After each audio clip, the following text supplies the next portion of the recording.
Welcome to this Friday news making femicide visible in Colombia. Femicide is the most extreme form of violence against women. Since the beginning of 2016, alarming statistics of femicide have been recorded in Colombia.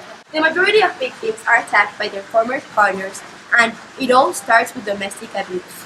Over 200 women have been killed in Colombia in the first quarter of 2017, according to the Colombia's National Institute of Legal Medicine. 1,315 cases have been reported of little kids going to the doctor to get examined for sexual abuse. Firearms are the most used weapons to commit femicide. It is estimated that 73 women are killed each month in Colombia.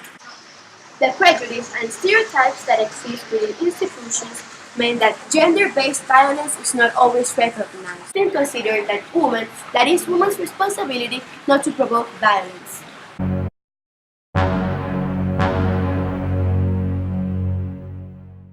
In the first term of 2017, in April, 4 of these days were sad to Colombia. 13 women were murdered and tortured, some of them including their children. Most of these cases were first kidnapped and tortured.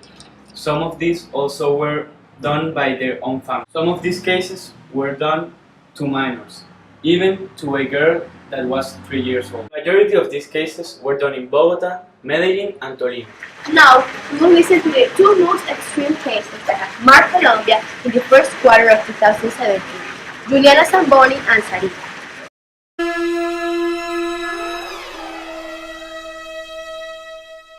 The case of Juliana Zamboni, a young girl who was raped and murdered by Harissa Marún. The body was found hidden in the jacuzzi's machinery of the apartment 603, building Echo 66.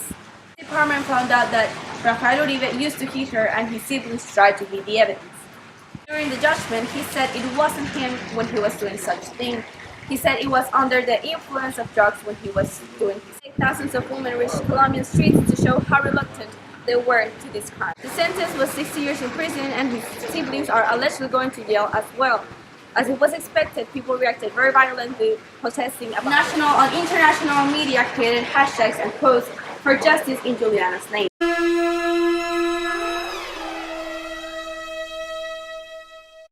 With the case of Juliana Zamboni, people in Colombia were surprised and thought this would never happen again, but it did. Alexandra, a 3-year-old girl, was raped, murdered, and tortured by her own family. First, she suffered from abandonment and desnutrition from her mother. The custody was given to her godfather and godmother, and they moved to a farm near Armero, Guayabal. There, her condition got worse.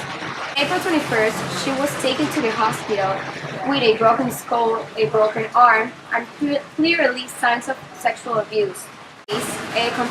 Confirming the sexual abuser because from a genetic material that was removed during her surgery, trying to save her life. María, her godmother, was sentenced with aggravated homicide, aggravated torture, and sexual paralysis. And her godfather was sentenced with aggravated torture. She died on April 22nd with no one from her family in the funeral. 4 women cops and people from the town carried her coffin to a cemetery in Armero. Captured in Tolima 40 minor abusers.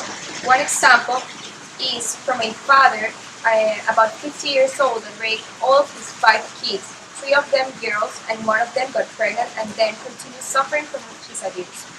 This is just one of many cases in Colombia and Tolima. Protect and defend our women with all the rights that we deserve. I commit to teach our children that women need to be protected and respected. I commit to stop the comparison between men and women within words and As a man, I commit to respect women and to teach boys that there's no gap and we are all equal. No one less.